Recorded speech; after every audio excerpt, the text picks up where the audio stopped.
Hello students, welcome back to the channel. So last lecture में हमने सकल के बारे में बात की थी और इस लेक्चर में हम सकल के फ्रेंड विलास के बारे में बात करेंगे। Vilas was an 11-year-old boy residing in the same village as Sakal. Vilas' father Mahesh was a fisherman. His father passed away when he was only 2 years old. His mother Geeta sold fish to earn money to feed the family. She bought fish from the landowner's pond and sold it in the nearby mandi. She could earn only rupees 150 a day by selling fish. तो अगर हम विलास के बारे में बात करते हैं तो विलास एक 11 साल का लड़का है। वो उसी सेम विलेज में रहता है जहाँ पे सकल रहता है। विलास के फादर का नाम महेश है एंड वो एक फिशरमैन थे। विलास जब 2 साल का था तो उसके फादर की डेथ हो गई थी। विलास की मदर का नाम गीता है एंड गीता फिश बेच के फैमिली की जो इनकम है वो लेके आती हैं। इसके लिए जो गीता है वो लैंड ओनर के पॉन्ड में जाके फिश को पहले खरीदती हैं और फिर उसके बाद मंडी में जाके उसे बेच देती हैं, यानी कि ट्रेडिंग का काम करती है। तो यहाँ पे उन्हें 150 रुपया मिलता है एक दिन का। Vilas become a patient of arthritis and Vilas जो है वो अर्थराइटिस के पेशेंट बन जाते हैं। अर्थराइटिस क्या होता है? जिन लोगों की जो बोन्स हैं वो काफ़ी कमज़ोर हो जाती हैं एंड उनको फिर बोन में पेन वगैरह होती है तो वो अर्थराइटिस के पेशेंट हो जाते हैं। His mother could not afford to take him to the doctor. He could not go to school either. He was not interested in studies. He helped his mother in cooking and also looked after his younger brother Mohan. After some time, his mother fell sick and there was no one to look after her. There was no one in the family to support them.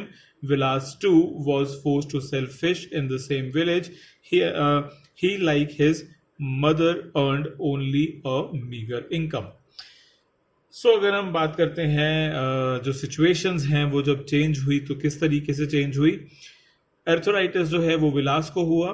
Then उसके जो mother हैं वो इस बीमारी के खर्चों को afford नहीं कर सकती थी एंड लेकिन जो विलास है उसका भी जो मन है वो पढ़ाई में नहीं लगता होता था। वो क्या करता था? वो अपने मदर के साथ कुकिंग में हेल्प किया करता था। जो उसका यंगर ब्रदर मोहन है वो उसकी देखभाल भी किया करता था। लेकिन एक दिन जो उसके मदर हैं वो सिक हो गए एंड उनके घर पे जो फिर पैसा है वो नहीं आ पा रहा था। तो ऐसे में विलास को मजबूरन फिश को अपने विलेज में बेचना पड़ा एंड वो अपने मदर की तरह ही बहुत छोटी सी इनकम ले रहा था, बहुत ही छोटी सी इनकम को कमा रहा था। अब देखिए, एक ही विलेज है, ठीक है, एंड इसमें 2 फ्रेंड्स हैं। एक का नाम है सकल, एक का नाम है विलास। अब सकल जो है क्योंकि वो हेल्दी है, उसका पढ़ाई में मन लगता है, उसके जो पेरेंट्स हैं वो उसे पढ़ा पा रहे हैं, तो इस वजह से वो प्रमोशंस लेता गया एंड वो एक अच्छी लाइफ आगे जाके लीड करेगा। लेकिन अगर हम बात करते हैं विलास के बारे में तो एक तो उसका पढ़ाई में मन नहीं लगता, दूसरा वो बीमार है, ठीक है, उसको अर्थराइटिस की प्रॉब्लम है, वो बीमार है एंड उसके जो मदर हैं वो ज़्यादा पैसा नहीं कमा पाते हैं एंड क्योंकि जो विलास है वो बीमार रहता है और उसका पढ़ाई में मन नहीं लगता है तो इसकी वजह से वो अच्छे से पढ़ाई नहीं कर पाता, जिस वजह से उसे एक अच्छी जॉब नहीं मिलती या जिसकी वजह से आप ये भी कह सकते हो कि उसे एक अच्छा बिजनेस करने की अपॉर्चुनिटी नहीं मिल पाती। बट एट द एंड क्या होता है? एट द एंड जो सकल है वो एक सक्सेसफुल बंदा जो कि एक शहर में रह रहा है, एक ऐसी पर्सनालिटी बन जाता है एंड विलास एक वो पर्सनालिटी बन जाता है जो कि गांव में रह रहा है और साथ में गरीबी भी झेल रहा है। In the 2 case studies, we saw Sakal went to school, Vilas did not go. Sakal was physically strong and healthy. There was no need for him to visit the doctor frequently. Vilas was a patient of arthritis. He lacked the means to visit the doctor.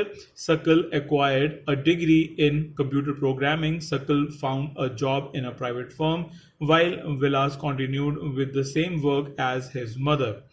He earned a meager income like his mother to support a family. So दोनों ही जो cases है वो आपके सामने हैं।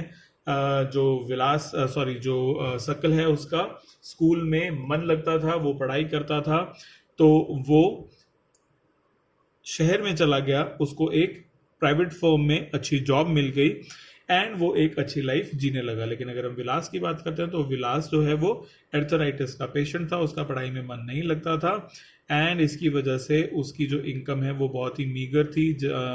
मतलब कि जैसे उसके मदर की बहुत ही थोड़ी सी इनकम थी, वैसे ही उसकी भी जो इनकम है वो बहुत ही थोड़ी थी एंड वो बहुत मुश्किल से अपनी जो फैमिली है उसको सपोर्ट कर पा रहा था। In the case of Sakal, several years of education added to the quality of labor. This enhanced his total productivity. अगर हम सकल के बारे में बात करते हैं तो सकल ने अपने बहुत सारे जो साल हैं, बहुत सारे ईयर्स जो हैं वो एजुकेशन में इन्वेस्ट किए थे। इसकी वजह से अब जो उसकी लेबर है उसकी कॉस्ट काफ़ी ज़्यादा है, जिसकी वजह से उसकी इनकम काफ़ी अच्छी होती है। Total productivity adds to the growth of the economy. और अगर सकल जैसे ही सारे के सारे लोग होने लग जाएं तो हमारे नेशन की जो हमारी नेशनल इनकम है, जो हमारी नेशनल इकोनॉमी है, उसकी जो प्रोडक्टिविटी है वो काफी हद तक बढ़ जाएगी। This in turn page individual through salary or in some other form of his choice. In case of Vilas, there could not be any education or health care in the early part of his life. He spends his life selling fish like his mother. Henceforth, he draws the same salary of unskilled labor as his mother. अगर हम बात करते हैं सकल के बारे में तो उसकी जो सैलरी वगैरह है वो काफ़ी अच्छी थी एंड उसको अदर चॉइसेस ऑफ लाइफ भी मिल रही थी। लेकिन अगर हम विलास के बारे में बात करते हैं तो विलास क्योंकि एजुकेशन भी नहीं ले पाया और हेल्थ भी उसकी अच्छी नहीं रही, तो इस वजह से जो उसकी लाइफ है वो सारी की सारी फिश को सेल करने में ही कट गई एंड इसकी वजह से सेम सैलरी थी उसकी जैसे कि उसके मदर की थी पहले। ये एक ओवरव्यू आपको दिया गया है यहाँ पे, जिसमें कि आपको ये बताने की कोशिश की है कि एजुकेशन एंड हेल्थ दोनों ही चीज़ें आपकी बेटर लाइफ में कितना ज़्यादा अफेक्ट करती हैं। इसी को और डिटेल में हम इस चैप्टर में पढ़ने वाले हैं। कंटिन्यू करते हैं। Investment in human resource via education and medical care can give high rates of return in future. This investment on people is the same as investment in land and capital. अगर हम बात करते हैं human resources की investment की, अगर हम education and medical care में पैसा खर्च करेंगे तो फ्यूचर में हमें इसके रिटर्न्स बहुत अच्छे मिलेंगे। ये सेम उसी तरह की इन्वेस्टमेंट है जैसे कि हम लैंड एंड कैपिटल में करते हैं। अगर हम कोई घर खरीदते हैं या फिर अगर हम स्टॉक्स में पैसा लगाते हैं, बॉन्ड्स में पैसा लगाते हैं, तो आने वाले फ्यूचर में हमें रिटर्न्स काफ़ी अच्छे मिलते हैं। इसी तरीके से ह्यूमन रिसोर्स में भी हमें पैसा लगाना चाहिए क्योंकि आने वाले टाइम पे जो ह्यूमन रिसोर्स है वो हमें बहुत ज़्यादा पैसा कमा के देता है। A child too with investments made on her education or health can yield a high return in future in the form of higher earnings and greater contribution to the society. Educated parents are found to invest more heavily on the education of their child. This is because they have realized the importance of education for themselves. They are also conscious of proper nutrition and hygiene. They accordingly look after their children's need for education at school and good health.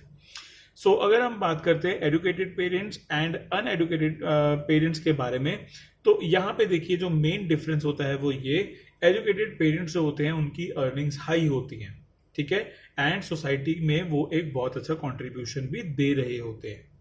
In the same way वो चाहते हैं कि जो उनका child है वो भी ऐसा ही करे, तो इसलिए वो अपने चाइल्ड पे इन्वेस्टमेंट करते हैं, वो अपने चाइल्ड को अच्छी एजुकेशन देते हैं, अच्छी हेल्थ देते हैं एंड देन इसके बाद उसको अच्छा न्यूट्रिशन, अच्छी हाइजीन भी देते हैं एंड जितनी भी उसकी नीड्स हैं वो सारी की सारी फुलफिल करते हैं, उसको अच्छे स्कूल में एजुकेट करते हैं एंड गुड हेल्थ भी उसको देते हैं। A virtuous cycle is thus created in this case. So इस केस में क्या होता है, एक वर्चुअस साइकिल बनता है, यानी कि एक अच्छे फॉर्चून वाला साइकिल बनता है, यानी कि जो पेरेंट्स हैं वो पढ़े लिखे थे, उनकी इनकम अच्छी खासी थी, उन्होंने अपना घर बना लिया, उन्होंने अपने बच्चे को एडुकेट कर लिया।